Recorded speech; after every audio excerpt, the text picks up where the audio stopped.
Hello and welcome to the Clock and Talk, an Arsenal podcast, and we're covering, for fuck's sake. Good job me and Schwinn are a lot more prepared than you, because if we came on and went, we didn't watch the game either, we was on the piss, it'd be a pretty shit podcast. Well, Mesut Ozil is the best number 10 in the Premier League. Yeah, that all looks good on paper, but there's never been a football match played on paper, so it's not really worth much.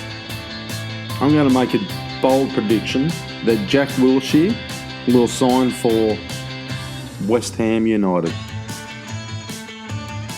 It's time to start watching football with your eyes. I think people listen to what the commentator's saying and have that as their own opinion, but if you watch what's going on, you'll see things a lot clearer. Schwinn, who do you think is going to win the Golden Boot? I think Alexis Sanchez might do a number on that this year. Okay. Tony talks about a clock being right twice a day. Tez is right every day. Try it from 5, lads. Fucking beauty! Hello and welcome back to the Clock and Talk, an Arsenal podcast. Thank you for listening. Thank you for downloading and follow us at @clockand_talk. We're also on Facebook, YouTube and all good podcast apps. Look, we're going to get into this game. Arsenal v Brighton. What a fucking shit show, people. A fucking absolute shit show. Arsenal miss out on the top 4, and as usual, I have Tony. No, I don't. I have Schwinn. How are you, buddy? Not too bad. Getting introduced for the first time, and at the same time, getting the opportunity to call Tony a plastic. You know, we lose, we probably not going to make the top 4, and the man decides to not appear on the podcast. So, for all the time he's given me shit, it looks like the tables have turned. Yeah, he's a bit of a fucking shit, eh? I have a funny feeling he could have made it today, but if we had won and been going for the top 4, you can guarantee Tony would have been here, but all of a sudden he has this excuse that he has to catch a plane to watch us in the Europa League, in the only competition that matters for Arsenal at the moment. Yeah, Tony, bullshit. But that's all right, because as every week, this is a bit awkward, Schwinn, because we were looking for a bit of a replacement for Schwinn going next year, because Schwinn won't be able to join us as much as he has in the last 2 seasons. So we've had a bit of a rotating chair or revolving door, or wherever you want to put it. We had a couple of the boys on. Shree was on, Nick was on, and this week we have Chris. Welcome to the Clock and Talk. Chris, how are we, mate? Yeah, I'm fine, thanks. I actually went to the game yesterday, and it was, as you were saying, it was very poor, but I've recovered, and yeah, just thanks for the opportunity to be, I'm a long-time listener, so yeah, just thanks for the opportunity to be an active part of the discussion. No, it's great to have you on board, mate, and thank you for joining us.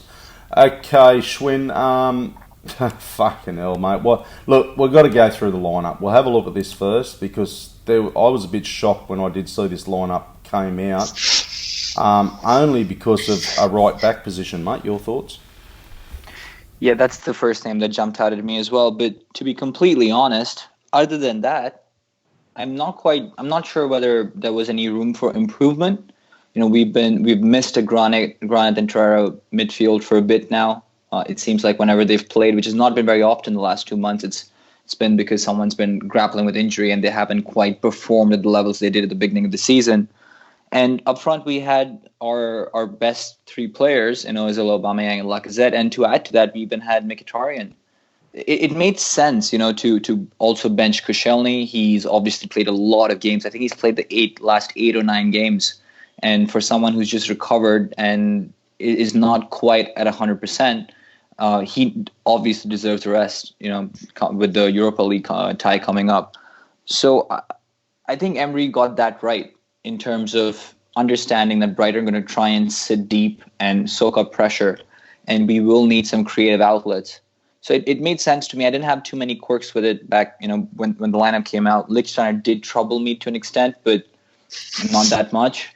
And overall, I would say I was a happy customer. Chris, as you said, mate, you were at the game yesterday. You and your mates were sitting there looking at this lineup. Your thoughts? My initial thought was that I didn't mind the lineup, to be honest, because I anticipated that Brighton was safe because Cardiff lost to Crystal Palace, but I still thought Chris Hughton would get them to, I wouldn't say they would be defensive, but I anticipated they'll try and get in our face. They'll be forward, and I thought Emery would rotate. He would rotate slightly because of the Valencia game coming up, of course. So the lineup in itself, it was reasonably strong. I actually was thinking Jenkinson may play right back because I did think he may go to a 3, so maybe Jenkinson as wing back, or if it were a 4, Jenkinson as right back. Obviously, he played Lichtsteiner, but apart from that, I think Xhaka Touré in the middle, I think was to be expected. I think he, playing at Aubameyang and Lacazette too was given their performance against Valencia in the first leg, was to be expected too. So, and Mkhitaryan and Ozil. So I think there's a reasonably strong lineup, and the formation, it looked like either a 4-2-2-2 or maybe a 4-3-3 at best, but I didn't have many issues with the formation, to be honest, or the lineup. So from that standpoint, I thought it was reasonable. Yeah, look, my only bug was Lichtsteiner, but look, obviously he's going to go next season. So I noticed, I don't know if you watched the Chelsea game, Schwinn, and look, Chelsea were in a bit better position, and I'll go to you as well, Chris, because you were at the game. But Chelsea were in a better position. They wished Cahill farewell. I think it was last 3 minutes, so obviously he's leaving Chelsea. Did any of you boys notice, and you mentioned Jenko, Chris, did anybody get any feeling about anybody leaving for Arsenal? Like there was no farewell for Jenko, there was no anything there, Schwinn? Not that I know of. Of course, Chris might be in a better position to speak about what was announced. Towards the end of the game, I would expect nothing to be along those lines. Chelsea were, of course, enjoying a 3-0 lead towards the tail end of that second half, so the announcer could take care of other matters, so to say. But we were still pretty much in the balance. I don't believe, from what I have seen floating about on Twitter or on the internet, that there was anything announced on people other than Ramsey, Cech, and Welbeck. But Chris, if there's anything you want to add to that, please be my guest. Well, to be honest, I didn't stay for the lap of honour or the end part. There's a mixture of frustration and, I don't live in London, so I wanted to get the train back as home as quickly as I could.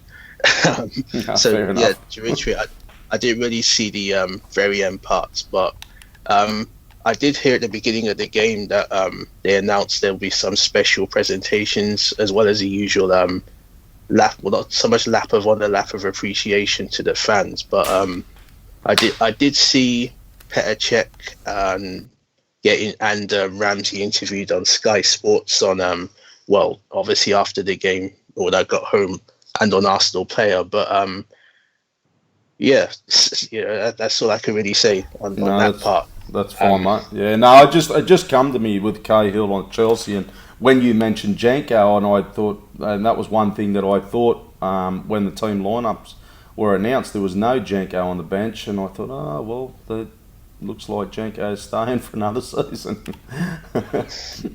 But anyway, okay, let's try and fucking this game. Look, basically, I'd imagine, somebody told me we can still make the top 4 if we beat Burnley by about 5 goals, but then Tottenham have to lose by about 4 goals or something. So, look, mathematically there is a chance, but I think we've bottled it, Schwinn. We've absolutely fucking bottled it big time.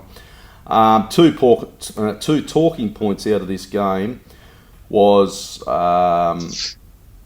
let's start with our penalty. I'm not going to go right through this game because we also have a heap of questions to get through.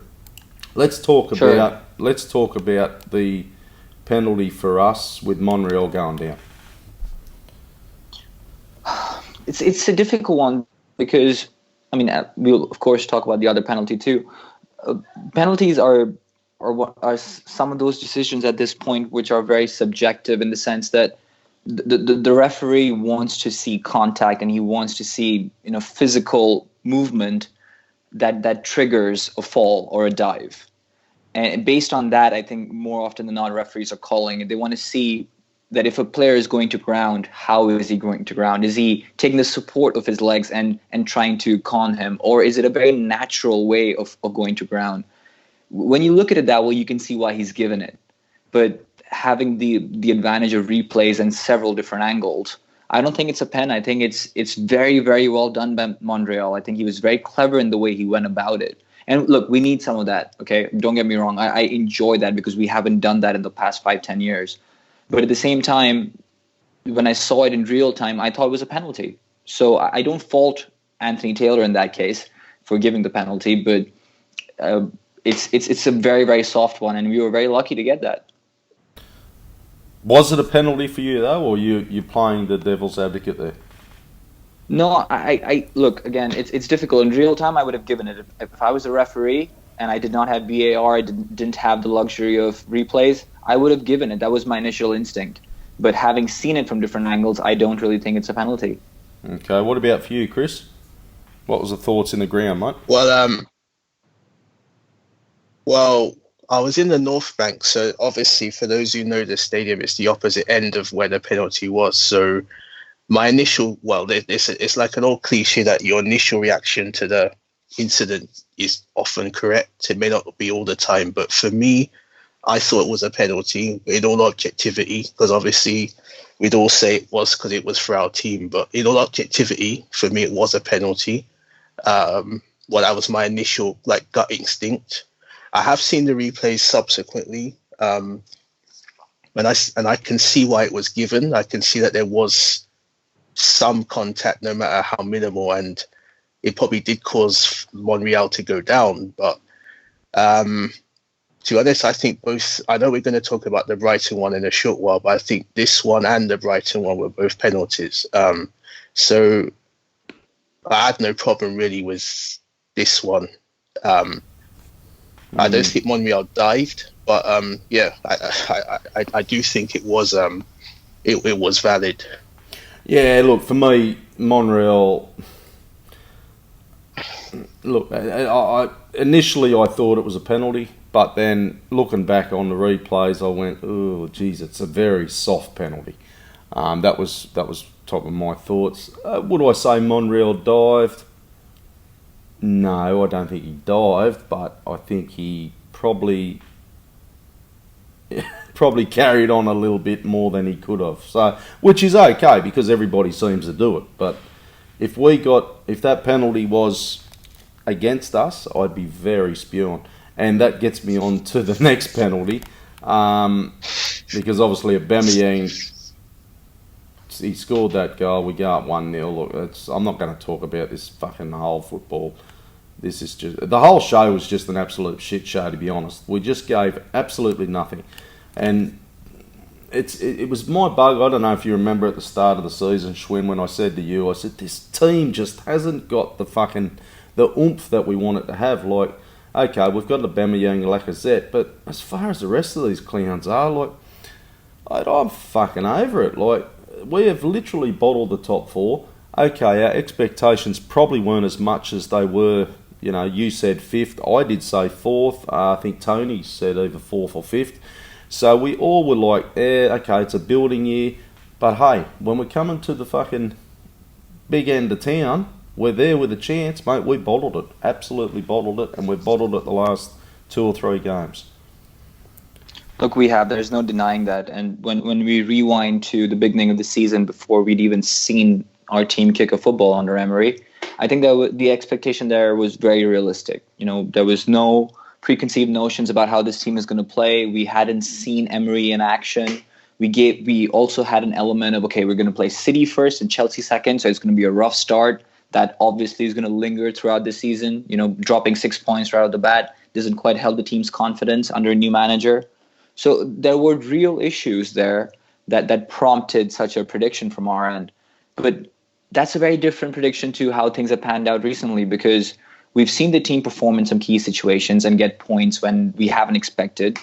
To your point, during the first half of the season, we saw us getting results having gone a goal down, or having scored a goal and then conceded only to score one late in the 89th minute. We have gotten those results, and there was talk about getting our Arsenal back because we weren't spineless anymore.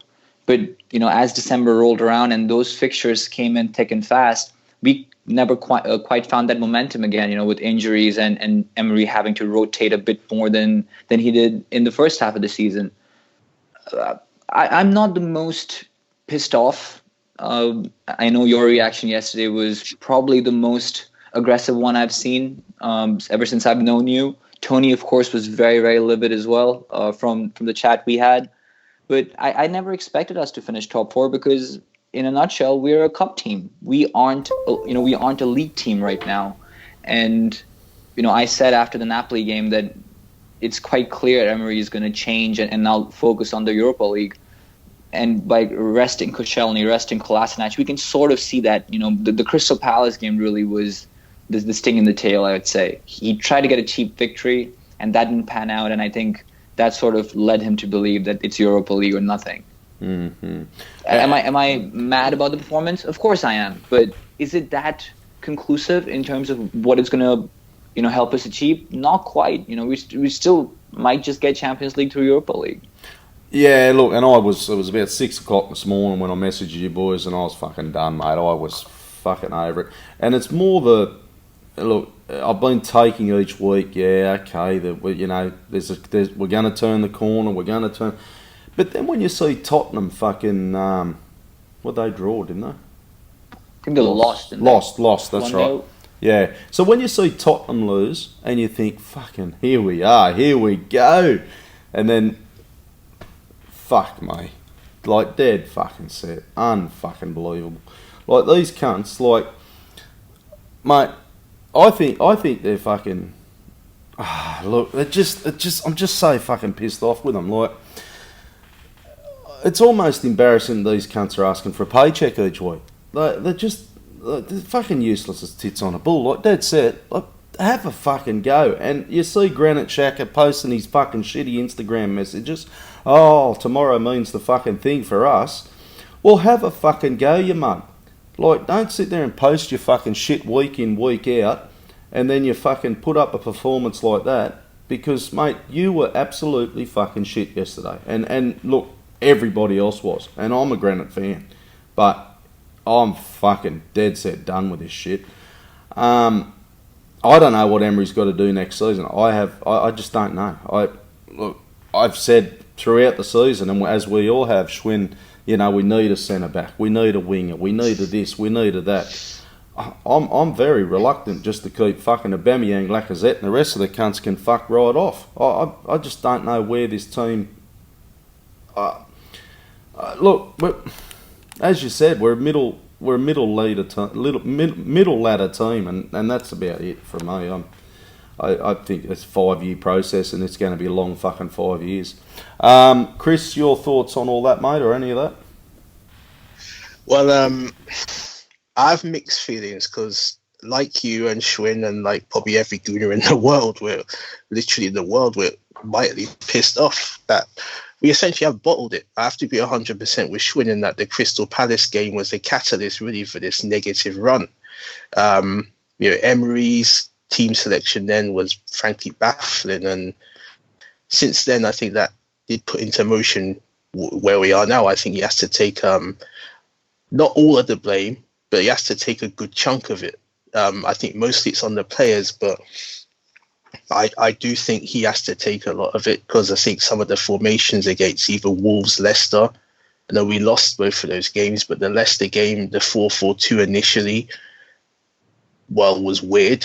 I can see why he wanted to do it, but even then we had something like, I think Leicester had something like 75% possession in that game, and I'm not sure what the exact figure, but it was pretty high, and I can't recall literally decades, if you think of how long Wenger was around, when a team has ever really had, in the Premier League at least, 70 or 80% possession against us. That's unheard of really for a long time. So, I think if we do win the Europa League, and the bookmakers say Chelsea are favourites should they beat Frankfurt, and of course we still have to beat Valencia. But let's say it is an Arsenal-Chelsea final, the bookmakers do say Chelsea are favourites at the moment.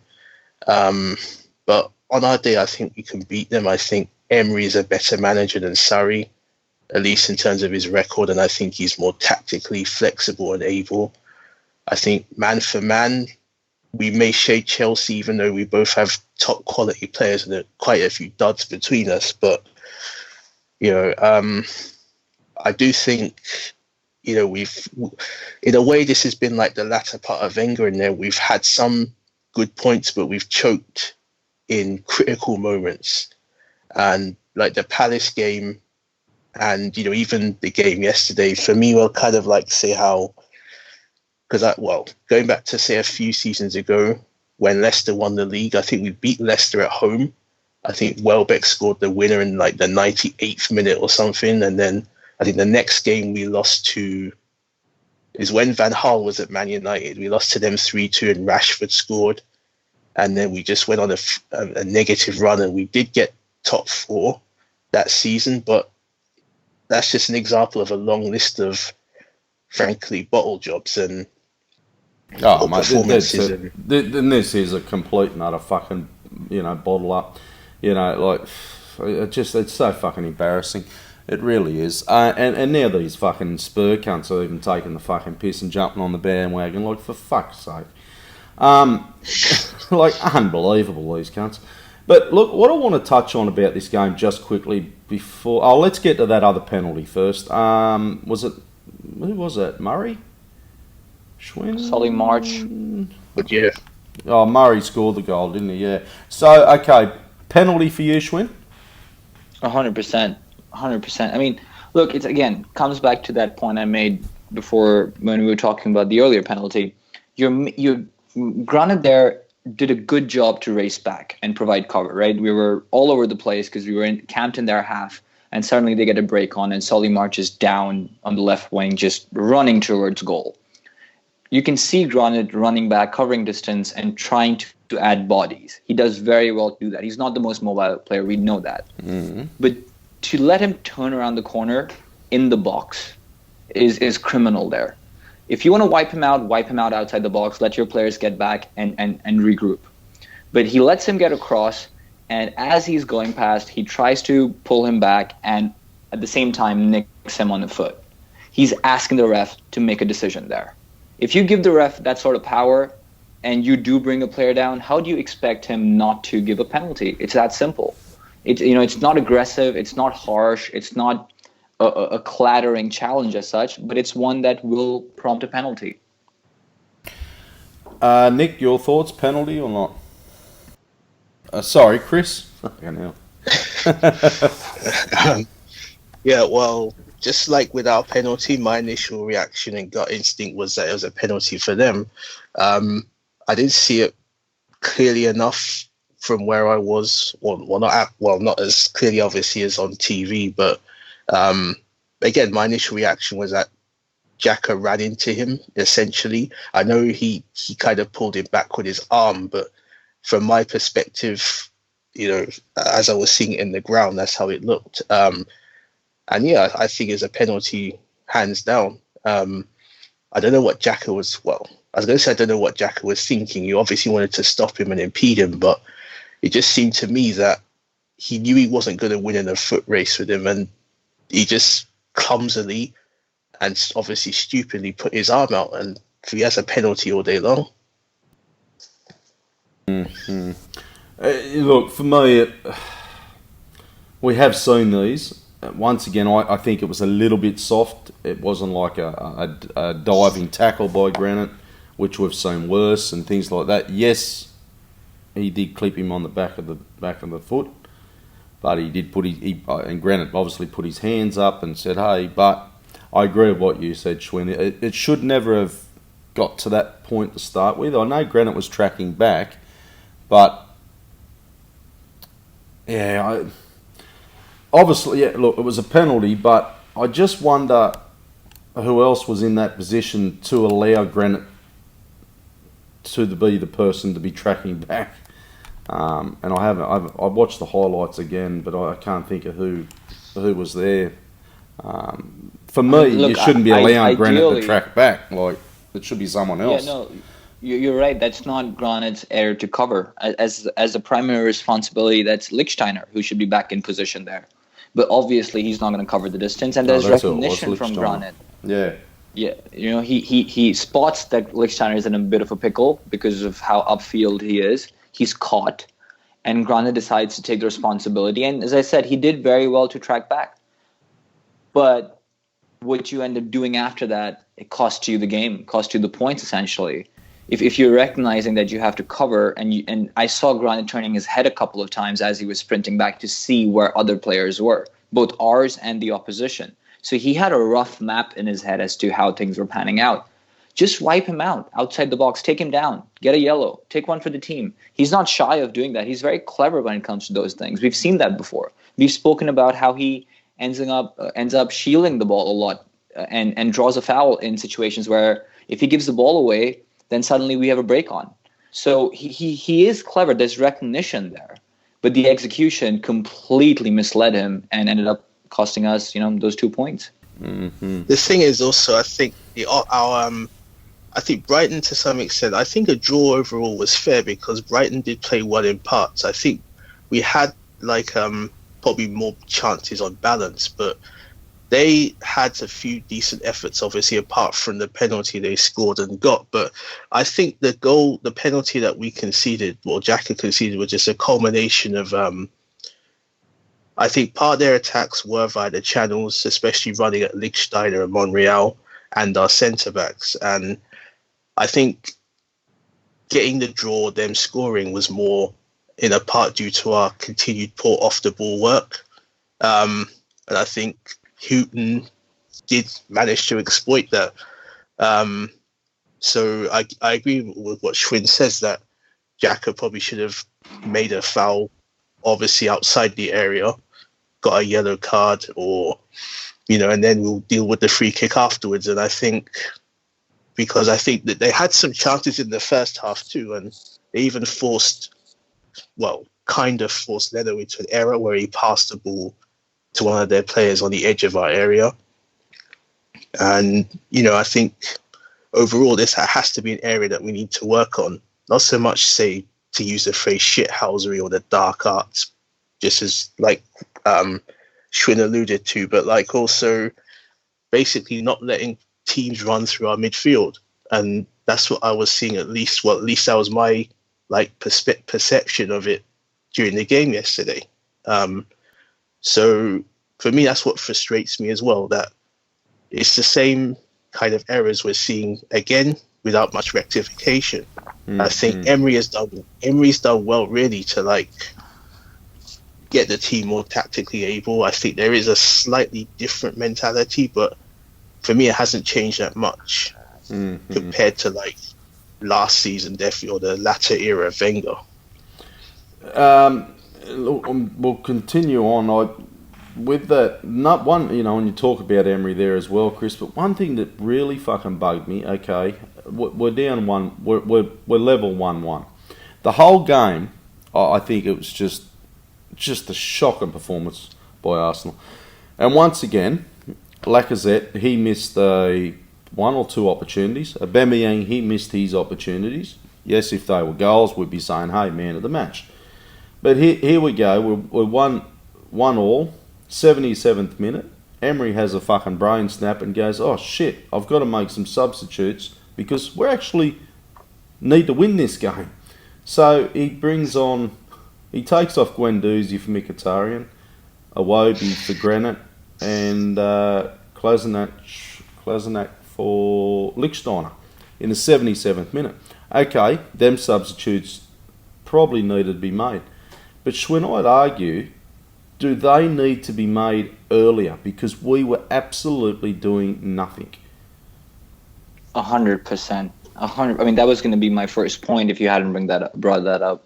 It's too late, and it is uncharacteristic from the manager. He's made more halftime subs than anyone else in the league. He's not scared of changing things if he thinks his first plan of action didn't work. So I kept looking to the sidelines to see who's warming up, whether we're seeing any action from the assistant manager to try and bring players into the technical area and get them stripped out for the game. But it just didn't seem to happen. Even the commentators were talking about how it's very much towards the end of the game, and someone like Emery hasn't made changes. On top of that, we need goals. And we have Eddie Nketiah on the bench, who I know hasn't made too many appearances, but the one time he did, he seemed a bit bright, and he seemed to be in positions that would get him to score. From Alex, from Matteo Guendouzi, and maybe not Kolasinac, but from at least those two players, you don't expect goals. You might expect some sort of a chance being created, but I don't really think that was the issue, as you said, Tez, because Lacazette missed his fair share. Aubameyang has to finish that volley that he scissors across the post. So to me, Nketiah was someone that you bring on, and you give the Brighton players another player to deal with in the box. And with Lacazette and Aubameyang already there, someone like Nketiah can fly below the radar and sort of just pop in areas where he might just get a chance. But Emery chose against that. I think he got all his subs wrong. As you said, he got all his subs late. And personally speaking, from an academic standpoint, making 3 subs altogether, that late in the game, is just a flawed idea. You've changed too much. You've changed it too quick. The players haven't had the time to sort of embed to the new style. And when the pressure is on, like it was in the 78th minute, it's just way too late. One thing we've noticed this season, though, and we've always questioned what is actually Emery's tactics. And we've probably worked out that Kolasinac is a key to Emery's tactics. He races down that wing, and he crosses them balls into Aubameyang, Lacazette, whoever's in the middle. I didn't mention it in the lineup because I completely forgot about that. Monreal was there, but to bring him on, he's your one tactical player, and I know you were saying that he doesn't offer goals, Schwinn, but he's the one player that all season has produced you them crosses to get you them goals, but yet you bring him on in the 77th minute when you have a brain fart and go, oh fuck, we got to win this game. I don't get it. I just don't get it. And that's his one tactic. That's the one tactic that we've had all season. Yeah, he's relied on Kolasinac a lot, and we've seen Kolasinac excel going forward because of that. I think he might have the most amount of assists in the Premier League as a fullback. Maybe Andy Robertson would give him a run for his money, but I think it's close, which is saying something because we all know Kolasinac struggles otherwise. But as you said, it was late and it was ineffective. I think what prompted this lateness might be that bringing Kolasinac on meant that we will have to also take Lichtsteiner off, because we switched to a back 3 at that point. So he could have made a sub where he brought on Kolasinac and Iwobi to sort of balance the team with a back 3, switching from a back 4. But still, that still gives you one sub towards the end of the game to try and impact the game a bit more. Maybe switch to a further defensive style after scoring and getting into the lead. But I hate saying this, but I think he buckled. I think he bottled. I think more than the players, Emery bottled the game because he made the substitutions too late, made them all too together, and the substitutions didn't pan out the way they should have. How's that fucking Lichtsteiner even get a start for this Arsenal team? Fuck, it really fucking has. Like, fair dinkum, mate. You pick a school team, and there's always that one cunt standing there thinking, "Oh fuck, hurry up and pick me, mate." That's the way I think when I'm thinking of fucking Lichtsteiner. Dead set. That cunt wouldn't make it in a fucking Wolves team, I'm telling you. Fucking Bournemouth, Newcastle, no cunt would fucking have him. He's as useless as they fucking come. Useless as an ashtray on a motorcycle, that cunt. Absolutely fucking. That's got me fucked up. Anyway. Regarding, sorry, just want to say, regarding your substitutions, I agree that I agree with Schwinn that Kolasinac was ineffective, but Iwobi, he was trying to get carry the ball forward, trying to get in Brighton's faces, but his end product was pretty dire in my opinion. His crosses were weak, even though he was getting to the byline or getting inside the area. His final ball was I know it was very telling. So it was it was poor. It was weak. My view on Iwobi generally is that to be honest, I'm starting to think what potentially has at Arsenal, because he can't. Well, he still is young, but should be a seasoned pro now. He's played over 100 games for us. I think he made his debut, I think, was it the 2015-16 season? So he's been around for a while, and I just think for his sake, because I want him to succeed, and even if it's not at Arsenal, I just want him generally to succeed, because I think he does have a lot of talent. But I just think, well, for Arsenal more specifically, he needs to be more consistent in his delivery, not just within games, but from game to game, because there have been some games where he's done well, others he's been, well, essentially he's too hot and cold. And I fear for him that if he doesn't buck up and going into the next season, he could be off. And I think it'll be a shame, really, given what he does show on occasion. As for Guendouzi, I thought Guendouzi was weak. It was poor too. He was giving the ball away a lot. I know he's young, and that's the standard response to when people criticize him, and it is a valid response. But Guendouzi, for me, I don't know. Whether he's tired or I'm not sure, but he was poor coming on too. I generally think the sub should have been made at half time. Well, obviously, as both of you alluded to before, but again, I think in this game, just as the Palace one to some extent, I think I have to agree with you both. Again, Emery got it wrong. Not so much the formation and the selection like he did against Palace, but certainly the time when he made the subs. Even if it was, say, like in the first 15 minutes of the second half, you never know. Maybe even, I know I said it will be his final ball was weak, but maybe he could have found Laka or Alba, and we could have won. Who knows? That's just ifs and buts and whatever. But I don't know. I think is a collective errors really by both the head coach and the players that didn't really get us the win we needed. Mm-hmm. No, look, and I've said this all along with Iwobi. I don't mind the kid, but fuck's sake, he's just got no end product. He gives me the shits, all that lead in the fucking pencil, no can't to write to. He just can't fucking post it, score the goals in the end. And this is my biggest thing with Arsenal. I look at the fucking team and I think, Lichtsteiner, fucking, and I'm going to throw him under the bus. Granit, as much as I've said that I really like Granit and I've really wanted him to fucking succeed at Arsenal, and he has glimpses of fucking brilliance, like he's our go-forward player and this and that, and he's passing the ball, he's fucking spot on when he's on, but Jesus Christ, when he's off, mate, he's fucking off. Guendouzi, great kid, wish him all the best, but fuck off. Go on loan and learn to play a little bit, mate, because I'm just fucking done. Mkhitaryan, you can fuck off too, because I'm done with you as well. And this is the problem with Arsenal.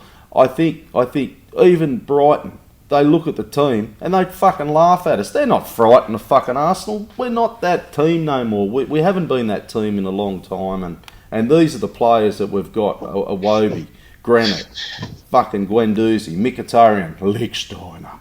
Fuck, mate. And I just, we got to do something. We've fucking really got to do something next couple of seasons. Like, get some players in there who can control a game and win you a fucking game of football under the pressure situations. And this is the problem, I think.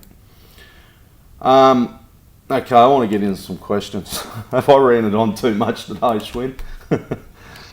Yeah, it comes with the territory, doesn't it? I mean, look, I don't disagree with you when you criticize some of the players. We do have to remember that some of these players have been key cogs in the team, and we have beaten Chelsea, we have beaten Tottenham, and we have had some good performances. I think the underscoring point here is that consistency is what defeats them. And for a manager, I mean, I sort of feel for Emery, because yes, he didn't impact the game with his subs, but how do you go into a game not knowing which player is going to turn up? And how do you select a team based on that? it's a difficult job. We've seen Mkhitaryan play well. We've seen what happens when Grant is not in the team. So to be able to make those decisions before a game, not knowing who's going to turn up, is very hard. I will say one thing that Chris pointed out, which I think is very interesting, is I don't think Emery's had a worse halftime talk, because in the build-up to that halftime, it seemed like we were creating chances every second or third minute, and we were just a whisker away from maybe getting that second goal, which would have really helped us. And we, in all probability, we probably didn't want the half to end. Let's put it that way. And I'm sure Brighton were, counting down every second. But as soon as the players came out for the second half, the tide completely turned, and we just didn't seem in the driver's seat. So I wonder what was said at that half in that locker room, because that completely killed our spirit. Yeah, hopefully he threw a fucking bomb at them and told them they're all a pile of shit. It didn't fucking work though. Anyway, just quickly before I get into some questions, I want to touch on a couple of interesting stats that have come through, just to make this a little bit more fucking entertaining for all you Arsenal fans out there, including myself. Arsenal has conceded 50 goals in consecutive seasons for the first time in 35 years. Wow. Huh? Let that fucking sink in. Tony also gave me a stat here. He said this one was interesting. Arsenal can now get, the 70 points maximum. They've only picked up fewer twice in the last decade. Unreal, isn't it? Unfucking real. Okay. Let's get into some questions. You don't concede 50 goals though with Tony Adams and Sol Campbell and even David O'Leary in your team though, so... because they're fucking good players, and this is the problem we've had. We've got a fucking Mustafi for fuck's sake.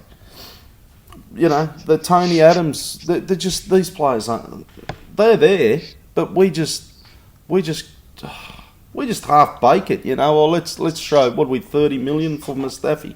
Throw another 20 million. I think that Van Dijk, did he go was that season he went to Liverpool? No, it was the window after. When Mustafi came to us? Is that what you mean? Yeah. When did Van Dijk go to Liverpool? Just 17, 18. Yeah. So, but he was available at that time. He was still at Southampton, so fucking hell. Yeah, I mean, but by all accounts, it seemed like Arsene wanted Manolas from Roma. I think he was at that point, still is. Another useless. But he was overruled. Yeah. Look, he might be better, but I think he's a bit overrated. I think he's another. He's not. He's a bit. Look, he's an upgrade on Mustafi, but I'm an upgrade on fucking Mustafi. I will quickly touch on the second stat that Tony also shared with us. I think it's interesting, not because I am obviously a self-confessed Arsene admirer, worshipper, but more than that, I think it provides a lens on how much the league has changed in the last 10 years. I mean, I came across a very interesting stat the other day that Sir Alex Jurgen Klopp just crossed 80 or 90 points or something it was, and that's a total pointage that Sir Alex could never manage during his time at United. Yeah, but he arguably is the best manager ever, right? So I think it talks about how much the league has changed, how the divide has gotten even bigger. But because the economic divide is getting bigger, tactically teams are getting a lot more sincere. They're getting a lot more aware with the help of information and videotapes, etc., etc.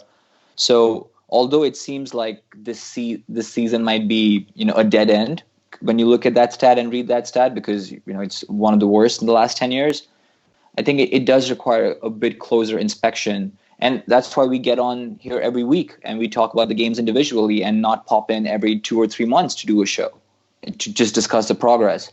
We've talked about issues that have lingered, issues that have remained unresolved, issues that Emery has done very well to tackle during the season. But these stats don't really speak about all that, and it is important to look into intrinsic matters as well.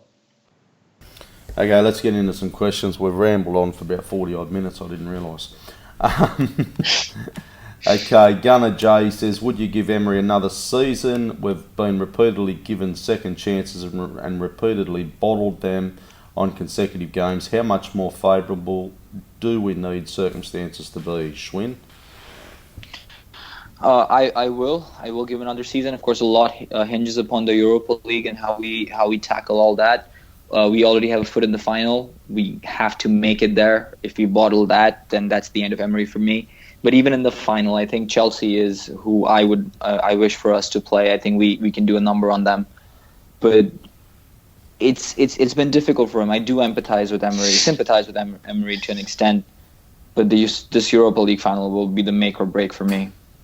Yeah, look, I'm happy to give him another season. I want to see what he does in the summer. I want to see who he brings in. I want to see who he fucks off. I want to actually see a plan from Emery. So we can sit here this time next season and go, he plays attacking style football. This is what Emery does. Or he's a... Well, we don't fucking know. But you know what I mean?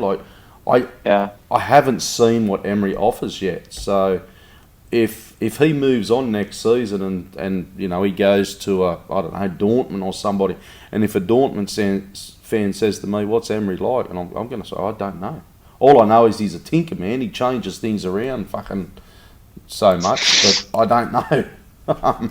Yeah. And to add to what you said, even see how much the board invests in him, how much the owners are trusting of him, because that will be a key decider in choosing the next manager. If the board doesn't believe in Emery and is not willing to invest, then we need to look elsewhere into a manager who can with the resources we have. Have you got the question? I can understand. Oh, sorry, Chris. Go, mate. No. I just want to say, just in response to the question, I can understand why some fans are upset with Emery. Some even want him to go. I personally think he should stay. I think he should be given time, another season, to answer the user's question. But like, it's up, it's for Emery's own sake. If he wants to stay at the club for the long term, to sort the defence out, get rid of the crap and the shit and the dead wood that we all know exist in the squad, and basically not to make us so weak off the ball and defensively. Those are obvious points for him to fix, but we can't just go having obviously top level strikers or good attacking players and then still be crap defensively. I think if we still see the same faults we've seen this season, let's see, even by Christmas or maybe the early part of 2020, maybe then, who knows, maybe just as things turned badly against Wenger in the last few years, it could turn against him, who knows? So, as I say, for his sake, if he wants to stay in the long term, he needs to improve and buck up specific areas and also the tactical changes. Obviously we spoke about the Palace game. We can't have too many more Crystal Palaces, so to speak, next season. If so, I think things could turn against him. I want him to succeed. I want any Arsenal managers to succeed. I wanted Wenger to succeed. But I was personally Wenger out for a few years before he did go, because I realised things weren't going to change. He can stay for another season, but he has to show that he can change what's needed. If not, then he in turn, like Wenger, may have to go. It's going to be a tough one. We'll see with time, of course, how things go on. But why don't I take the next question, Tez? And I'll throw this one to Chris. Vish, of course, who is a long-term listener, says Ilkay Gundogan has not signed a new contract at City. Would you take him at the Arsenal? Personally, for Vish, he'd take him in a heartbeat over that fucking useless cunt Granit. Gundogan and Doucouré are what we need in midfield, not Xhaka and El Neni. Well, Gundogan, he is a player I rate. He's obviously done very well at City under Pep, and I think he was there since Pellegrini. I'm not sure if he won the league when Pellegrini was there. I'm not 100% sure, but I know I think he predates Pep there. But nonetheless, he is a top-level player. I think he's a German international. But yeah, I think he is in the mould of midfielder I do believe that we need. To answer the person's question regarding Xhaka and El Neni, Xhaka for me as a regista is not really what we need. I don't think we're really set up to play to his strengths. El Neni is a very basic footballer. I don't think he's a shit footballer, but he's just a footballer who likes to keep things ticking over in midfield and can only really be effective in like a bulky. When I say bulky, I mean let's say a 3-man, even say a midfield diamond, or let's say a packed midfield. He is not the way forward. However, someone like Gundogan, I think, would have to play with a more. It seems odd to say since Ramsey's going, but with a Ramsey and a Torreira-esque player to get the best of him. But yeah, to answer the person's question, I would take Gundogan or someone of his ilk, because I do think that kind of someone who can pass as well as obviously tackle and be positionally strong is the kind of player we need. I think we do need someone like a Torreira, but with, say, a bit more attacking impetus and passing range than a Torreira. Somebody like Dembele, when he was at Tottenham, I think he left to go to China. But someone of that mould, I think, would be ideal. Or even someone like, a Kante. Kante's not just a destroyer who wins the ball; he can take it forward. Someone in that mould, like a Gundogan, I think would be ideal for us. Okay, I've just got a couple here from Brad's. So he goes, okay, Champions League's important, but haven't we made better signings not being in Champions League than we did in the last 3 years of being in the Champions League? Excellent point. Because we've signed Lacazette, Schwinn, Aubameyang, Leno, Torreira, Socrates, Guendouzi, and Carlo. Kolasinac. Oh, yeah, okay. Dumb cunt. Compared to the last few years of Champions League, El Neni, Granit, Mustafi, Perez, Gabriel, and Holding. Interesting when you put it like that. Yeah, I mean, me and Brad's had a bit of a discussion on this yesterday, very brief. And look, I agree with him. I don't think that Champions League, the appeal factor is that big. It is a factor. And when you look at the world-class players, which frankly we're not really competing for, we'll be tempted by that. But if you have an upcoming player who wants to make a name for themselves and is willing to take on a challenge, someone like Jadon Sancho, for example, they don't particularly, I feel, care about that. They want to get their name out there, and maybe they think that let's try and compete at the Champions at the Europa League level first, see if you're cut out for it, and then at the same time, make the progression towards Champions League. However, the money is important to a club like us. We get you'll get money depending on how far you make it to the Champions League, if you make it into the Champions League. And for a club that is self-reliant, that's a major factor for us. We did make these signings, but they accounted for a higher percentage of the amount of money we had. If we had that extra 40, 50 million, we'd not only have a little more to play with, but then these players make up, a smaller percentage of how much spending we have to do. So it's a give and take. If you had to simply answer a question in one word, yes or no, do you want Champions League? I don't think anyone would rationally say no. Well, absolutely. So yes. Of course we want Champions League. I'm sick of fucking Europa League games. Cunt of a time too. Then you watch Champions League and just shit. Sorry, Chris, go mate. That's sorry. It's just just to briefly answer at the point on Brad's question. I think also, and this isn't to bash the old regime or the previous manager, Mr. Wenger, but I think we were linked to some quite high-level players and serious links like Higuain, obviously now is at Chelsea, and there was some talk of Benzema and a few others, and I think the transfer model we had towards the latter part of our Champions League period wasn't ideal. So I think there's a number of factors that we didn't get the players that really we should have, given where we were playing, or the competition we were playing in. But I do agree that some of the players like Gabriel, like Perez, like Mustafi, Xhaka, El Neni aren't at the level, and in some ways, there wasn't much difference. Okay, Schwinn, I've got another. What else we got here? I know we've got a couple of thoughts here, so we'll run through. So everybody's pissed off after this game. Vish says this has been a team effort in throwing away top four. The manager made some shocking decisions with formation in our recent losses, and the players are just mentally weak. Given how dismal we've performed lately, how confident are you guys that we can beat Chelsea in the final? For me, look, I think there's another question up a bit further, Schwinn, just quickly, because we've got to power through those questions.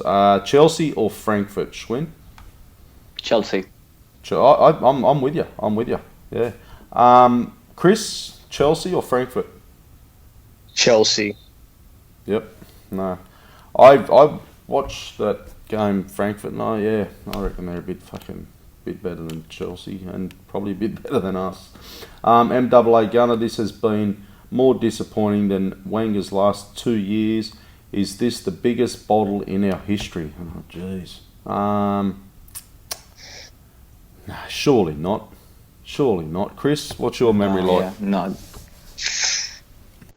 For me, the biggest bottle I can recall, I'm going to say one definitely and one almost. The almost would have been 89 when we did win the league, but I think we lost to Wimbledon and Derby at home. And obviously the very famous night preceded the night we beat Anfield, of course. So that's the almost bottle job, if that makes sense. But the actual one, I'd have to say the 2003 league title.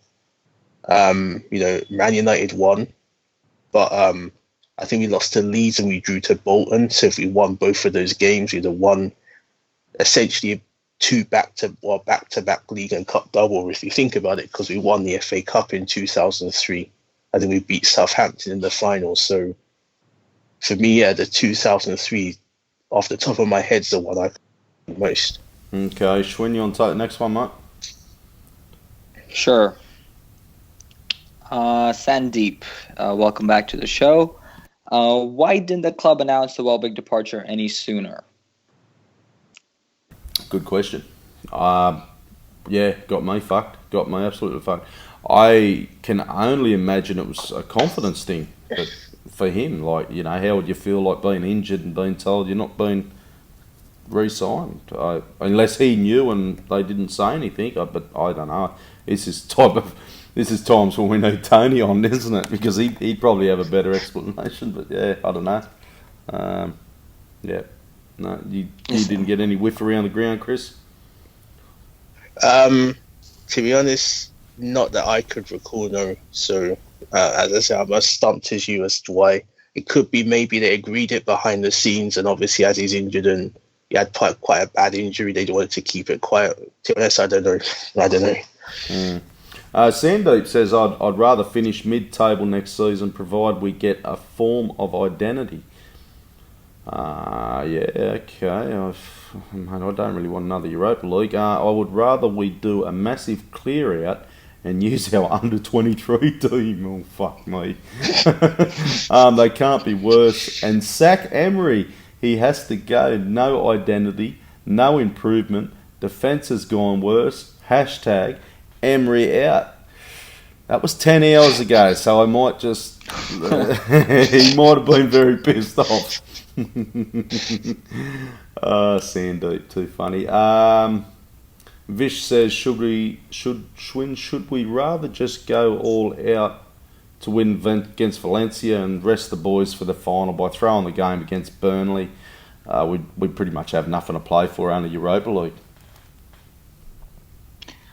It's true. There's no denying that that's the only way we can get Champions League. I know mathematically we still could, by some miracle, secure a Champions League spot through the Premier League, but it's got to be the Europa League, and by that benchmark, we cannot afford any injury. There was a moment yesterday where Lacazette sort of went to ground and stayed there for a bit, and it led to me panicking for a second, because we know that Lacazette and Aubameyang need to play together. If it's just the one out there, we tend to struggle. Would that mean I rest everyone against Burnley? That's a tough one. I don't think I would, and I don't think Emery would either. Probably not. I see his point. I would. I'd be resting a few. What's the point? It's away. It's Burnley. Nothing to play for. Could you imagine a Aubameyang or a Torreira or a fucking Lacazette, one of them get injured in a Burnley game that we're playing for nothing? Oh, we'd be all fucking Emery be copping it more from us. But I don't see it happening. I agree with you, Schwinn. MAA Gunner, who gets the number 8 shirt? Any thoughts, Chris? New player, hopefully. Yeah, I suppose from that angle, yeah. To be honest, I'm not really sure.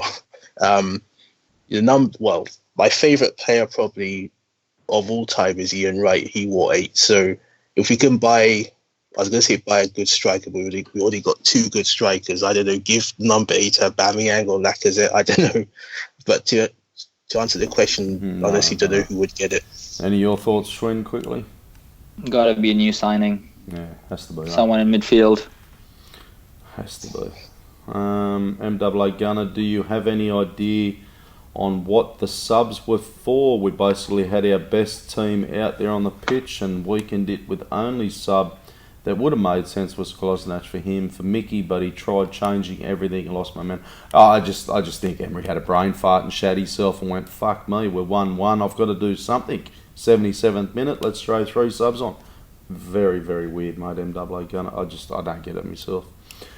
Is Monreal staying then? Didn't receive an honour. Good question. I didn't notice that either, Schwinn. Yeah, me neither. They didn't actually show the presentation after the game out here in India, so I completely missed all of that. And what I've read has just been on Twitter. But I wouldn't necessarily take that as an assumption that he's staying. We haven't heard anything on that front at all recently.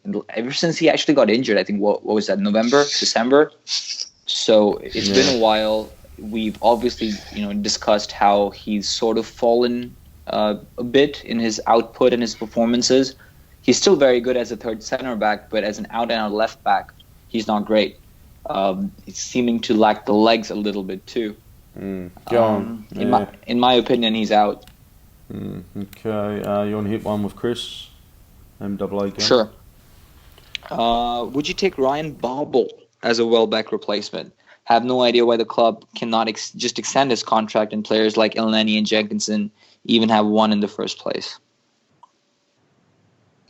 Ryan Babel obviously has a lot of Premier League experience. To be honest, I don't really rate him that highly. This may be a bit left field, but I would actually take Zaha. I know there's this talk of we put a £40 million bid in for him, but he obviously has PL experience or Premier League experience, and I would take Zaha for a Welbeck replacement more so than Babel.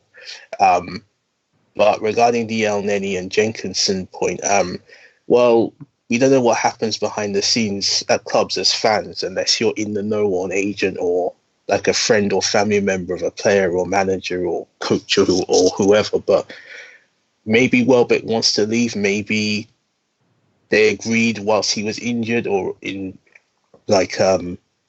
recovery or rehabilitation that they made a mutual agreement he would go. Who knows? But as for Jenkinson, I don't know why he's been continually kept on. Again, something we don't know. So, to answer the question, for me, Zaha would be a better Welbeck replacement. I think he needs an opportunity at a bigger club in the Premier League. That's no disrespect to Palace, but more so than Babel. Well, just let's touch on that because I was going to bring that up later, Schwinn. Zaha emerges as top transfer target for Arsenal as the Gunners look to add homegrown talent.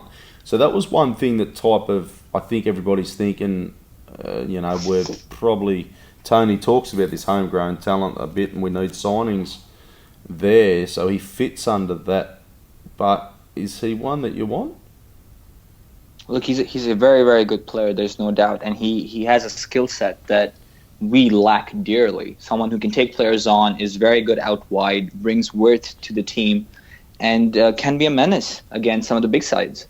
So by all those measures, he really does fit the profile. But I worry as to how much he's going to cost to a top 6 club, with the homegrown tag, I think that's going to add a certain premium as well.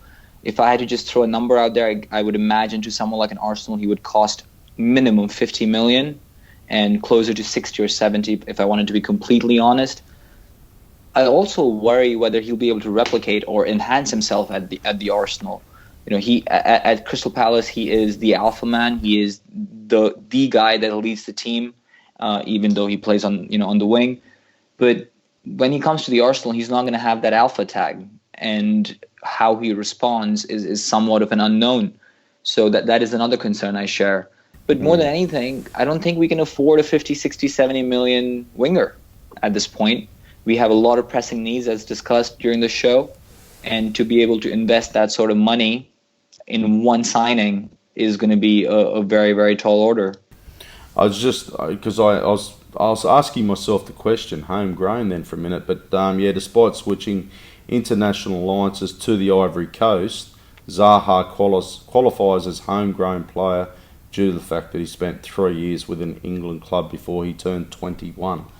So yeah, I wouldn't have known that until I was regarding the home. Yeah, go mate. Regarding the homegrown thing, though, can we just promote? Well, I was going to say promote, but wouldn't obviously Nketiah, Saka, Smith Rowe count as homegrown, or Zach Medley or whoever? So could we not just sign? Well, I was going to say foreign, but that would technically apply by how the ruling is. But could we not just sign outside players and then just promote some promising youngsters? Would that be a way to get around this homegrown ruling? Because as I understand it, Bellerin obviously was born in Spain and is not British nationality, but he counts as homegrown because he was here. As you were saying, the ruling is 3 years as a youngster or something. I think from 15. So I know it's just a thought I had regarding how that could be done. Schwinn, you want to tackle that one? Oh, you're a bit like me, mate. I'm not sure. That's why I'm palming it off to Schwinn. I don't know. Yeah. It's interesting. You're not with us, Schwinn? No, he's dropped out. I'm not sure how it actually works, because there was a couple of players that were promoted to our first team squad this year, wasn't there? Yeah. And that was probably to get around that homegrown thing. Yeah, because I think anyone from our youth setup, as I understand the ruling, is you come from, it's not homegrown as in British, English or British or Scots, Northern Irish, Welsh, whatever. I think it's literally you could be born anywhere in the world, any country or any FIFA member, whatever. But as long as you spent 2 to 3 years from the age of 14 or 15. Yep. I think that's how homegrown is defined. I have to research it more, but I think it's something along those lines. Well, Jenko's there, Holding's there, Tutu, he got promoted, didn't he? Medley. So they're all homegrown.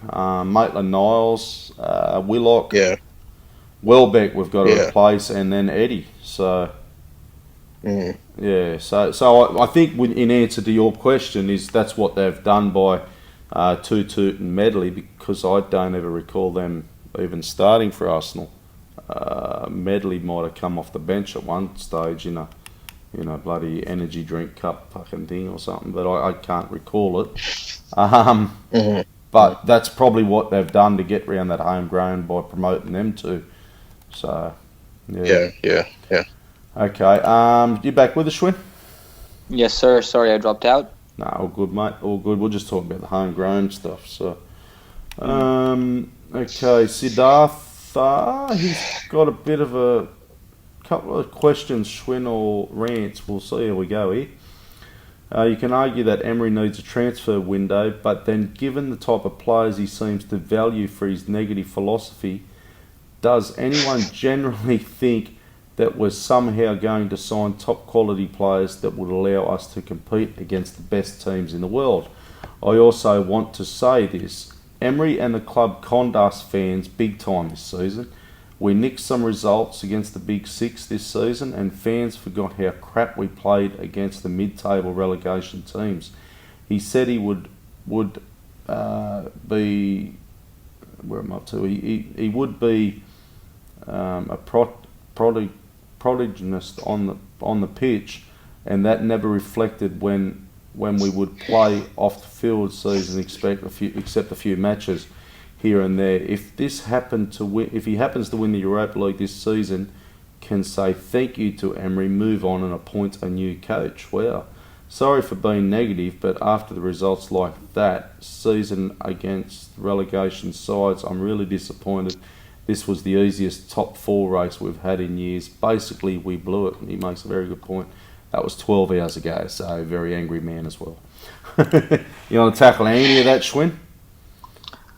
I mean, as you said, I think the key point in everything you said is that this was 12 hours ago. Yeah. This is nothing against Sid because we were all there. Yeah, oh mate, I was there too. Yeah, I'm hearing you. Yeah, I mean, if I start reading your reactions that came about on the group, then we can just pack up shop and leave because that pretty much summarizes your emotion and everyone who felt like that. Yeah. It's so I don't necessarily hold anything against Sid. If he said it this way or another way. It's just as reactionary as it is. And I think why I differ from some of these reactions is because I accepted very early on that we're not going to finish top 4. Just 3 weeks ago, there were talks about how we could even finish third, And I, for never 1 second, gave into any of that because I was convinced we don't have what it takes to continue momentum in the league. We're just not that team right now. And the further you get away from that, and have another alternative in the Europa League to make Champions League, as an athlete, as a professional, as a competitor, you will obviously focus on that more. It's only natural.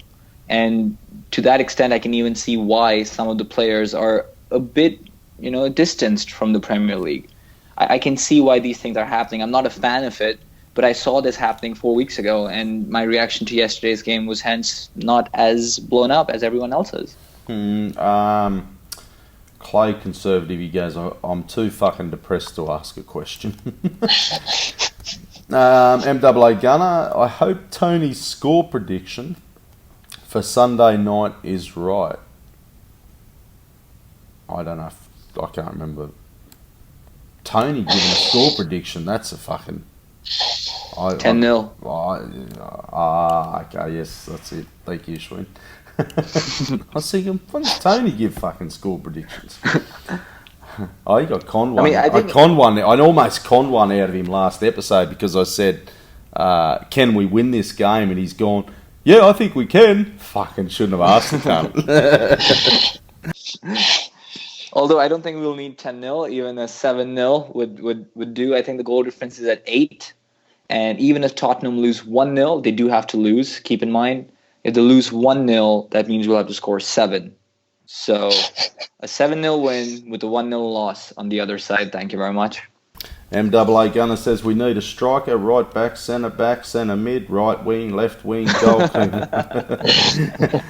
That's basically every position in the squad. Fucking hell. Who's coming up? Norwich City. They probably need some more fans. Don't worry about the new team. How about we go and support the new team? Defence says there'll be a riot if each of you don't scream Emery out. Ugh. So trust you to do the same thing. I'm not being reactionary or abusive. The entire season has shown us enough and is indicated of what he would continue next season. Honestly, we were unbearable to watch. The thing with the Emery out thing is, as I said, I can understand why some fans think that way because he has made some mistakes. But I think an important consideration when you want to change any managers, who's available, who can you get, who can get you where you want to be. The only person I personally think should stay for now, but the only person I can think of with like the stature or the skill set, even playing style to some degree, out there at the moment is Conte. Obviously, he knows the Premier League well. He's won it. if he could be successful with us, he'll stick two fingers up to Abramovich, given the way he club, or he left Chelsea. There's Mourinho, but for me, hell no. But apart from that, I'm just going to cut in quickly. You say that now, hell no. But what if he came in and all of a sudden you start winning a trophy? Then are you hell no? What makes you say hell no for him?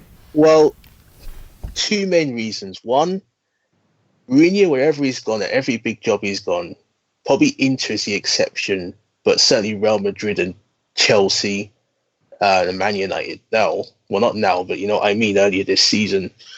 He's always fallen out with the players, and to me, that's pretty a telling pattern. So obviously, there's something about his managerial style or the way he interacts with players, his man management, to use a phrase, which rubs players up the wrong way. I don't want him to come and then say Lacazette or Aubameyang or even someone like Torreira or Koscielny say, well, fuck this, we don't want Mourinho again, and they down tools just like United or Chelsea players down tools when he was at Chelsea in the second time.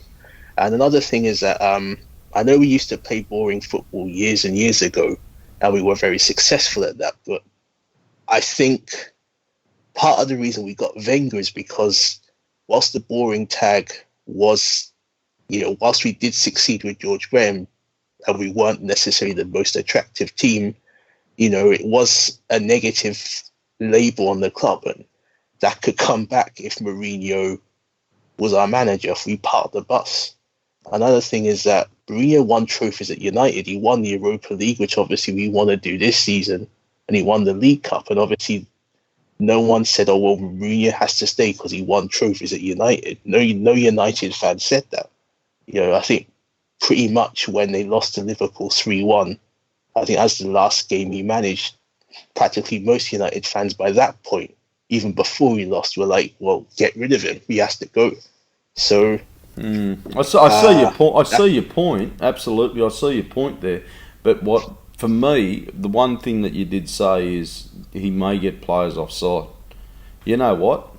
This fucking team, mate, they deserve to be offside because they are fucking useless.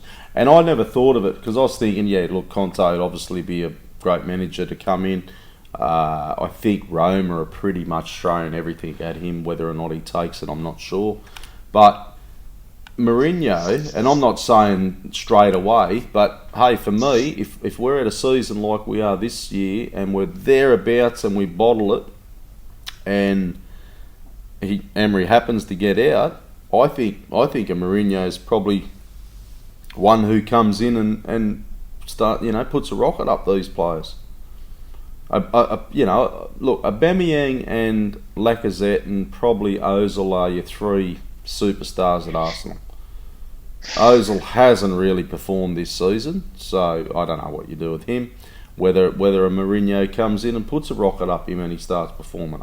Look, these are all what-if questions, but I think maybe a couple of these players is maybe this Arsenal team needs a Mourinho to fucking put the rocket up him. I don't know. You got anything on that, Schwinn? I mean, as you said, it's a hypothetical discussion, and it's one that I don't really want to extend because I think it's safe to say Emery is going to be here, even if we bottle the Europa League final. I mean, provided we make it, of course.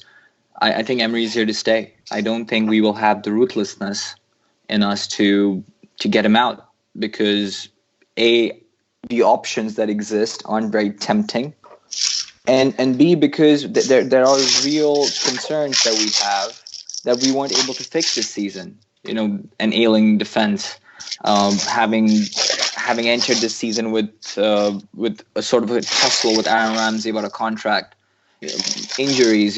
There's real marks in the pro Emery column. What the fuck's that noise in the background? Hey, Chris. Yeah. You right there, buddy? I'm fine. Sorry, I just dropped something. Yeah, I just dropped a bag. Sorry for the noise. Yeah. That's right. I thought you were having a wank, mate. Right, okay, Schwinn. Should I start from the top? No, it's all right. I think you were saying you don't think Emery's obviously he's not. You think he's going to be there next season? Look, my one thing I wanted to ask was, do you think this Arsenal team needs a Mourinho type manager to come in and clean it out? I suppose It's very difficult, very, very difficult, because I've said before that I'd take him in a heartbeat. There have been times when things haven't gone well for us over a certain period of time, and it's really frustrated me, and I've asked for Emery's head in a couple of situations. But there's a lot going on behind the scenes as well. We don't have a director of football or a technical director, whatever you want to call him, and we still need to fill that void. There's sort of a power vacuum at the Arsenal. We don't, as Tony always says, we never quite replaced Ivan. I know, Raul has sort of stepped up to the plate, and Vinay is involved on the commercial side as well, but we don't have enough decision makers around. So to get rid of the manager at this point would be quite chaotic, I would imagine. So I as much as I like Mourinho, and I've never quite been a Mourinho hater, as much as I quite like Mourinho, I don't think this is the right situation for him to come into. And let's not forget, Mourinho is a checkbook manager. He does want his resources. He does want his players. I don't think Emery's going to kick up that fuss, and that's going to be a very big, check mark in Emery's column. Okay, let's power through. Defence says Tony and Schwinn, we have too many players in the squad. High quantity for brain fade and poor decisions. Mustafi, Socrates, Granit, Maitland-Niles, Monreal. Next to the coach, I see this as one of the most critical problems that needs to be addressing. Your thoughts? I get your thoughts, Schwinn, and I will, but I just think I just don't. I've said it over and over again. Mustafi's not up at all an Arsenal jersey, mate. That bloke he's just not consistent enough. Socrates, I'm surprised he added that to the list because I think he's a pretty good centre back. Granit has his brain farts, I agree. Maitland-Niles, I don't mind Maitland-Niles, but is he Arsenal quality? I don't know. And Monreal, well, I think it's time to hang up the boots. It's very difficult because... Go, Schwinn. It's very difficult because every player on this planet will exhibit brain fades, right? I mean, even the likes of Paul Pogba, Kevin De Bruyne, you name the player, and they have brain farts. They have lapses in concentration. It's how often it happens with us.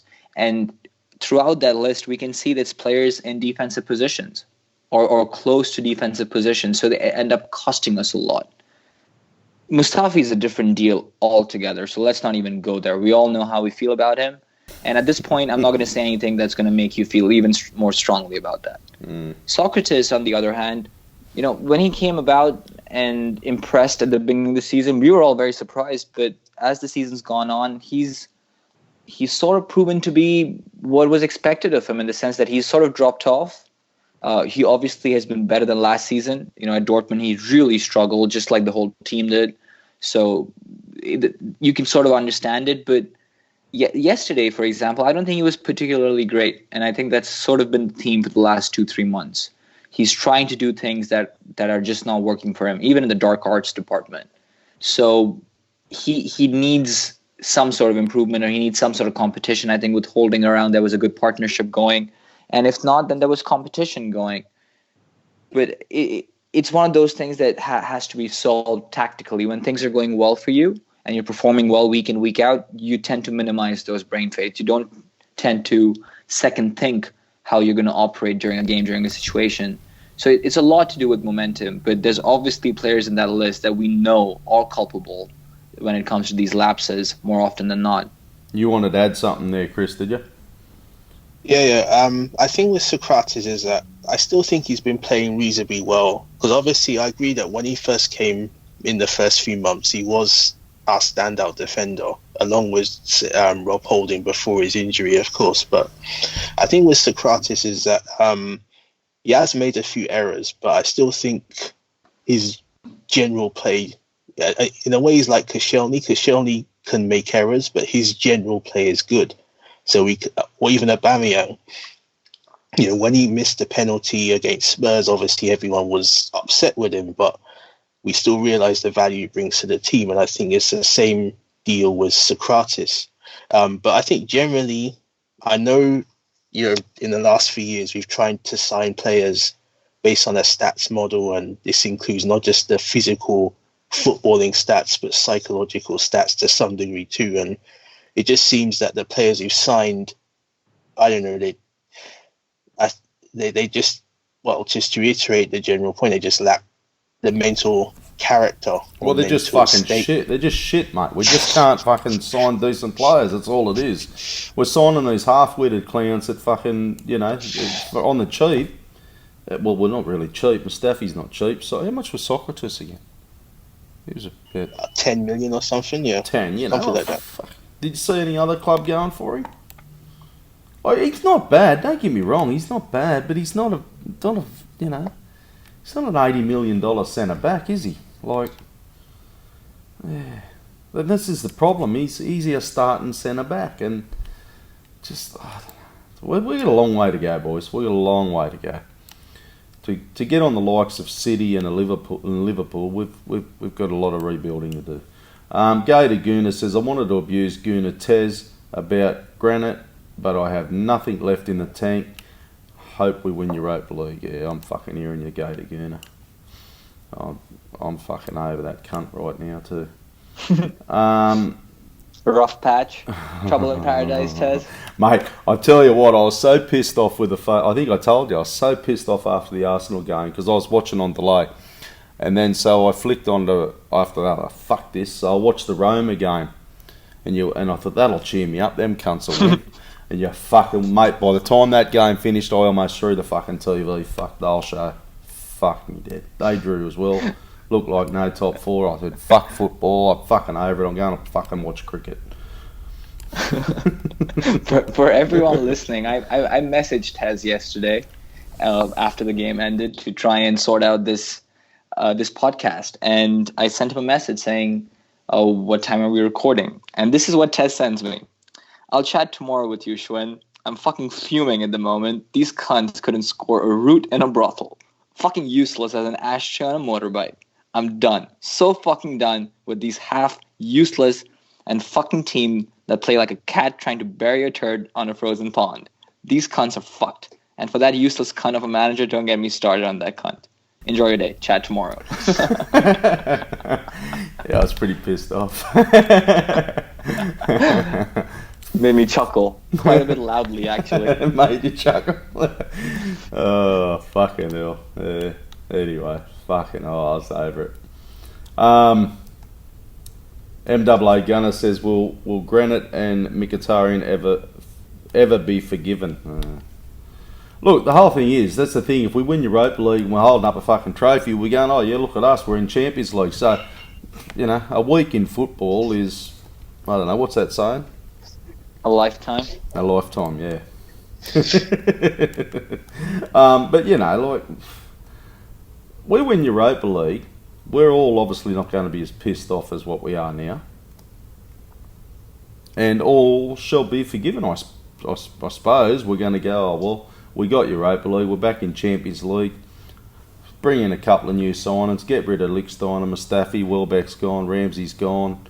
A couple of other players will probably leave on Nanny and that. But let's next season we look at it with fresh eyes, don't we? Yeah, it's just an occupational hazard. Yeah. Sorry, Chris. Yeah, the thing with Mkhitaryan though is that even at Manchester United he struggled, and since he's been in England, he hasn't really had his Dortmund form. I think in raw technical terms he's a good player. Well, he's a very good player, but he just, for whatever reason, lacks the mentality or the drive to succeed. So you never know, if he went back to Germany or wherever, he may play good again. But as for Xhaka, he just isn't what we need and never has been. Because like when he first came to the club, he was billed as this DM. He's not a DM, and I don't know where that notion arose from, where he's a defensive midfielder. Is it because he got sent off a few times when he first came with us? I think it was against Swansea. and he had this reputation of being this hard man or something, or I don't know, but forgiving them, well, to me they've done nothing wrong that warrants forgiveness, but they should just go, both of them, really. I don't know. I didn't know it was as ruled as a DM. I never thought he was, but I'll tell you where that came from. It came from his positioning. Look, there's two things, right? One is where you set up, and the second thing is what is your role there. So it was obviously known during the Coquelin and Santi days that we don't have an enforcer. And that led people to believe that we bring in someone who is an enforcer / defensive midfielder. It was Granit who we brought in, and people just assumed automatically that he is going to be that guy. He plays in that position, but doesn't serve that role, and that's why Torreira was brought in. Hence the disconnect. Okay. MAA Gunner says the lineup was good, right? Until the front four. I had no idea where their positions were. 2 cams and 2 strikers. Wasn't that helpful, Schwinn? I don't know if I necessarily agree with that. I mean, look, obviously we didn't get the results, so in hindsight you can say that, yeah, it didn't work out. But qualitatively, these were our best 4 attackers. If you had to pick someone for Mkhitaryan or Mesut Ozil to play, who would that be? Would it be Iwobi? Probably not. Would it be Nketiah? Obviously not. So I think it's easy to say with hindsight, but what I saw the manager was trying to do with that formation was, as Chris said, I think it was a 4-2-2-2. And that gave Mesut and Mickey a lot of room to roam the pitch, look for space, and let Lacazette sort of be a quote-unquote 10 to Aubameyang. I mean, from a templative standpoint, I think that's as accurate as it gets. MAA Gunner says, haven't been that emotional in a while. It really fills you with pride watching Ramsey get emotional. Players come out and go and think they don't care much. Look, and yeah, look, he's going to be missed, Aaron Ramsey. I was like you, when they didn't televise the end of the game, so I didn't get to see all the hoo-has and whatnot. But so I've been reading a bit about it today and looking at pictures, and it has been a bit teary-eyed, and I read that Ramsey burst into tears during his farewell as he's walking around the pitch. Czech obviously was the same, and what was it, 11 years at Arsenal?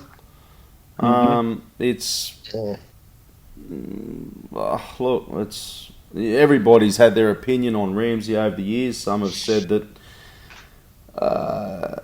they've been what's the word? Like, Ramsey hasn't been the greatest player for Arsenal, but hey, look, if I look at Ramsey over the last 11 years, I've always enjoyed watching him and what he has brought to the team. So, you want to add anything on that, Schwinn? I mean, I've always been very consistent in what I've said about him. I've been a fan. I've never quite partook in the Ramsey versus Wilshere debate. To me, they were both Arsenal players, and I love them both. So for me, it was never an either or. I think he'll be missed. I think if it wasn't for the amount of games he played this season, he'd be a player of the season. I think whenever he played, he stood out, and not just in terms of being the best player out there, but sometimes even in terms of what he brings. He might not impact the game directly, but his energy, his ability to do things that others don't, was a massive factor for us, and more often than not, advantageous to us. He'll definitely be missed, and from a personal standpoint, there's no malice towards him. I know there was issues. There's still rumors about how the contract talks went on, and for all we know, there is some substance to that. But I understand that the man needs to take care of himself, his family, his future, and if the numbers are true in regards to what he's earning at Juve, I think he'd be insane to turn it down. And combine that with an opportunity to play with Cristiano Ronaldo, some of the other players that Juventus has, who are of course brilliant, and possibly have a crack at the Champions League, which we are very, very far from. Who wouldn't make that decision? And to do it the way he did and still give his all, and not going to be able to play the last few games for the Arsenal is going to be truly heartbreaking for him. So nothing but respect from me, nothing but love from me. And if he ever wants to return to the club as a player or as in some other capacity, I'd welcome him back with open arms. Yeah, agree with everything you said. Chris, Your opinion on Ramsey over the 11 years, mate? Well, I think Ramsey's been a good player for us. There's a lot of talk of whether he's a club legend, and well, I think many would say legend is a subjective label. I can understand why some people think that way because of the winners he scored in the FA Cup finals, and a club like Arsenal, obviously, we geared to win. That's but for me, I think if you look over his league form, unlike other legends like, say, an Henry or Tony Adams or Ian Wright, he has not been as consistent in his performances. There was the 13-14 season where he stood out, and even this season he's done very well. But a player I've always respected, he's a player I like, but whether he reaches that legendary status, I think for me, not necessarily. But I do concede it's a very moot point. But I wish him well, and in a way, I want us to win Europa League. And maybe if he can come back to with Juventus in the Champions League for next season, that's still more than welcome. But yeah, I wish him well. I think he's been a good player for us, not a legend in the Bergkamp or Henry category or Adams, whoever category. But yeah, I think he's done well for us and he's given his all. And I wish him the best and in Serie A with Ronaldo and Allegri et al. Yeah, one thing he will learn from Ronaldo is how to dive, so I wish him all the best for that too. Sorry to all the Ronaldo fans out there. I just can't stand that fucking them Juventus cunts. Tony's going to be fuming at that comment, right? Yeah. He's not going to listen to the show, so it doesn't matter. You can say it once more if you'd like. Oh, mate, that play, yeah. I reckon he's got a poster up on the wall of fucking Ronaldo. I'm pretty sure he's got mirrors up there. You've been to his place, haven't you? No, I just imagine him being the sort of guy who enjoys watching himself. Watching himself. What, Ronaldo on the phone? Just Ronaldo in action, in a different sort of action. I reckon he probably follows closely on his Instagram. Yeah, making sure he's got that life counter on his likes checkmarked. Yeah. Fucking dirty pommy bastard. Where do I get up to now? Sam AA Gunner says, I know you guys said that you preferred Chelsea. How did he know that? He hasn't listened to this podcast yet. Because I said it like a few weeks ago. Oh, did we? But he's saying no way. We need all the help we need if we want to win the Europa League and banter Man United fans all summer. He's saying Frankfurt. I reckon Frankfurt is stronger than Chelsea. Did they draw? They drew. Did Chelsea beat Frankfurt? They did. They drew, didn't they? 1-1, I think. Yeah. I mean, look, obviously we're going to find out who's better. And even if one team, makes it through and the other doesn't, it's not. I mean, you can't definitively say that one team was better. The reason I want Chelsea is twofold. A, Chelsea coming to the final means they come in as the favorites, and I feel we do better as the underdogs. Secondly, Frankfurt have a very, very good attacking lineup. Luka Jovic is on fire. He is scoring from everywhere with his eyes closed, with his left, with his right, with his head. The man cannot make a mistake right now. And I think Sebastian Haller is also very instrumental in Frankfurt scoring goals. So that's something that bothers me. I think our defense against a team like Frankfurt, which are really prolific at the moment, is something to worry. I would rather have Chelsea's defense nullify Frankfurt so that Chelsea move on and then we have a crack at them. So that's my thinking when it comes to a potential opponent for the final. We are, however, still one game away from that, so we don't like to get too carried away because we know we all have a bottle job in us. Mm-hmm. Absolutely. Look, and from all the Bundesliga fans that I spoke to, and they all say Frankfurt is a very, very good team. So I don't watch much of the Bundesliga, but I'm told that Frankfurt's a bit better than Hamburg. Hamburglar. Hamburg. But no, I've been told Frankfurt's, as you said, Schwinn, they're a good attacking team. Sandeep, he wants Emery out regardless of whether we win Europa. That was 17 hours ago. Wizard of Odds. Fair dinkum. What a name. Wizard What of an Odds. idiot. What a Who is fucking this? dickhead this bloke is. Wizard of Odds. What's his ad? People should at him and just lay into him for just having that name. Fucking Wizard of Odds. Shame him, Tez. Publicly shame him. At SFTS1. Wow, and I thought it couldn't get any worse than Yeah, I Wizard of know. Odds. Might as well add a couple of fucking numbers to it as well. Fucking queer cunts. Thoughts on letting that guy go? Also, bearing in mind, we will have to sign British due to homegrown quota, which was short of this season, and have now let 2 more go. Who would you look at bringing in? And looks like we need at least 2. So Zaha's one. We've all agreed of that. I don't know if I'd say I'm in accordance with that. Okay. So okay. Give me your 2 homegrown that you want to bring, that you would bring in. It's difficult. I'm a big fan of David Brooks. I know he's going to cost us a packet, and by my logic of not linking us with Zaha, Brooks also might just fall out on that on those terms. So I'm sort of arguing with myself on that one. But I think Chambers could probably make up numbers. He's of course on loan at Fulham, so that's one player taken care of. Does he have a future at the Arsenal? Tough to say. I have a feeling Emery will keep him around just because he's a bit versatile and obviously has experience in the Premier League. I would also not be surprised if we go in for a goalkeeper who qualifies for that. Someone maybe who's a veteran, maybe in his late 30s, can play second fiddle to Leno with Czech leaving, and I think Ospina is also going to be out of the club come the summer.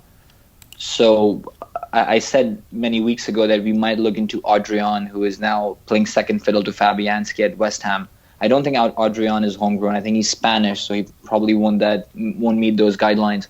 But we probably could look into a player like that. Someone whose contract is ending, has played in England for a while, and is English/British. That might help us out. Okay. Look, I think, for me, Zaha does tick the boxes because he's a winger.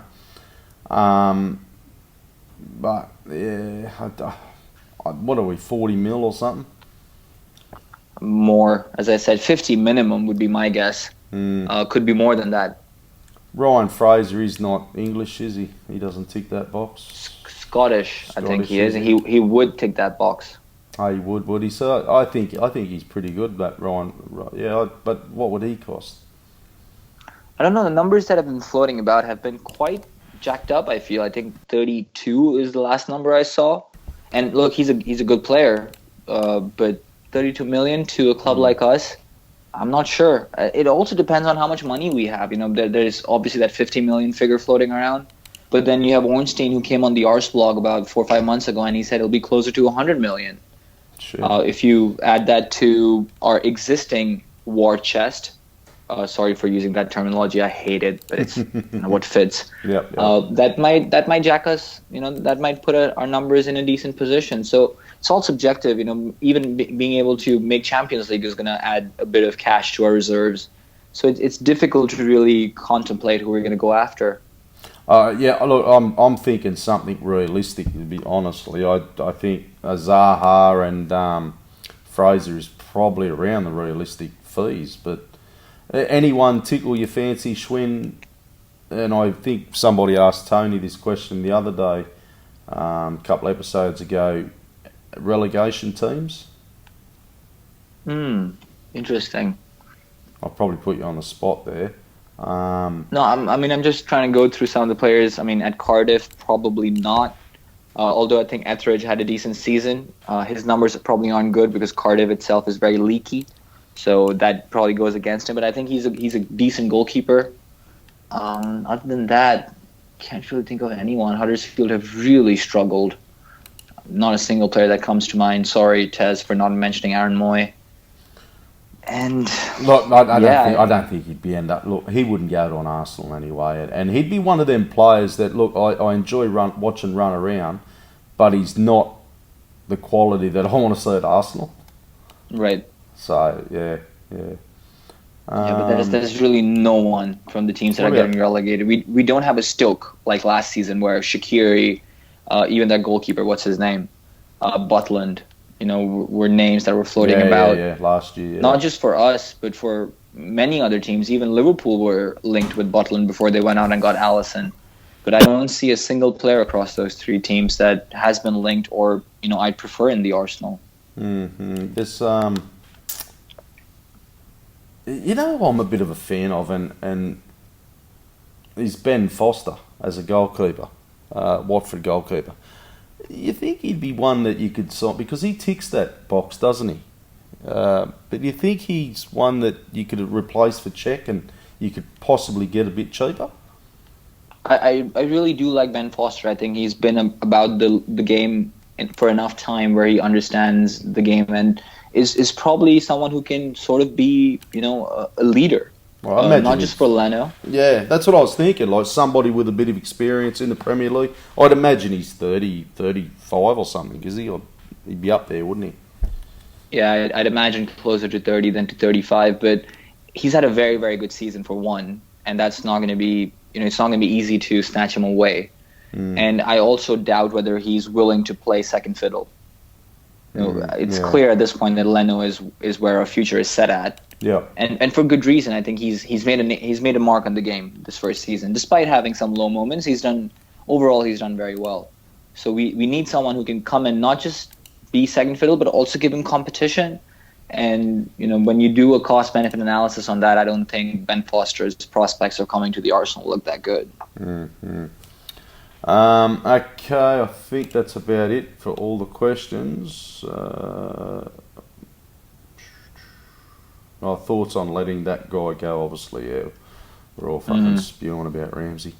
I think he's talking about Welbeck. Oh, could be. Yeah, why don't you start us off? Welbeck, yeah. Look, I'll just quickly. Chris had to go. He had to leave the building, so it's only me and you now. So thank you, Chris, for joining us, buddy, on the podcast. And sorry you couldn't stick around, mate. Look, Tony. Ever since I've known Tony, I've probably, I don't know, I haven't been talked into but not even convinced. But I've learnt to appreciate Welbeck and what Welbeck offers this Arsenal team. And he's one of them players that are up there because he offers you something different if you need that something different on the bench. And I always look at our bench and I think, okay, who's on that bench who can change a game? And if you see a Welbeck on that bench, then you know that, like Giroud, he could change, that the type of players that give you a plan B to change a game, and that's what I like about Welbeck now. So I don't know if we're ever going to replace that, though. That's a very hard utility player to have on the bench that can change a game that you replace for how much. What was his contract worth? Like I don't know what he was asking per week, but I don't know how you. I just think it was crazy not to re-sign him. I don't get it. Yeah, plus he's homegrown, and yeah, he ticks that box. Yeah. Yeah, and giving him, a plus-size contract because of a situation I would argue would still be cheaper than having to go buy a player and then having to give him, a wage that is comparatively cheaper. So I agree with you. I think he's a lot like Ramsey in that regard. He offers us not just a plan B, but he offers us something that no one else in the squad offers. True worth, someone who has an elite engine in terms of running up and down the field. And he's versatile. At the beginning of the season when we were not playing Alba and Laka together, it was Welbeck who was leading the goal charts for us. So he's prolific too. He doesn't necessarily scream end product, but he, because of his desire, because of his physicality, ends up getting into positions, even aerially, which help him capitalize on chances and score goals. To me, it's baffling as well. And we talked about the extent of his injury when he broke his ankle, and we all thought that there's hope for him to recover from this in quicker time than say an ACL. And deep down, I always hoped for him to be able to return by the end of April, maybe mid-April, as a part of the team, not just doing ball work, not just doing his rehab. And to me, it's pretty sad that we're going to let him go, because again, from a cost benefit analysis, it makes complete sense to keep a hold of him. So I'm not quite sure what the thinking is. I'd like to think that it's because we've already identified a target, someone who's going to be cheaper, someone who, despite having to pay a transfer fee for, is going to end up being a good prospect for us and has that work ethic. Do I believe that, though? When it comes to our club, I don't. Especially in the absence of a technical director who is sort of responsible for these decisions. It's hard to envision a situation where we are already ahead of the curve, because it doesn't seem like we are. Yeah, he's going to be missed though. It's just crazy. Okay, let's just touch quickly. I won't be here for you guys after you jump on for the Valencia game. So, look, I hope the fuck we just beat them. I don't care. I want to come back. I'm going on holidays. I come back and I just think, fuck, let's just show me that we're in the Europa League final. My prediction will be it'll be a tough game. I'm thinking 1-0 Arsenal. Your thoughts, Schwinn? Yeah, I'm right there with you. I don't even want to win. I just want to win the tie, even if that means we lose 1-0. Because at this point, getting to the final is the number one priority. You only win it if you get there, and we've been bad away from home in the Premier League, but we've sort of been okay in the Europa League to get a result, squeeze a result out somewhere or the other. So I'm not even going to ask our players for a win. Just get through. Whatever you do, just get through.